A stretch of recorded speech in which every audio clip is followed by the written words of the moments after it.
Isang buwan matapos manganak, puno pa rin ng luha ng kaligayahan si Megan Young, habang niyayakap ang bagong yugto ng kanyang buhay bilang ina. Sa isang emosyonal na vlog kasama ang asawang si Michael Diaz, ikinwento ni Megan ang kanyang journey mula sa ika-39 na linggo ng pagbubuntis hanggang sa pagdating ni Baby Leon.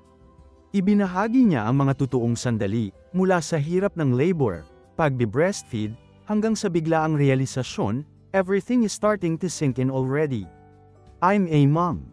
Ipinanganak si Baby Leon matapos ang halos 20 oras ng labor.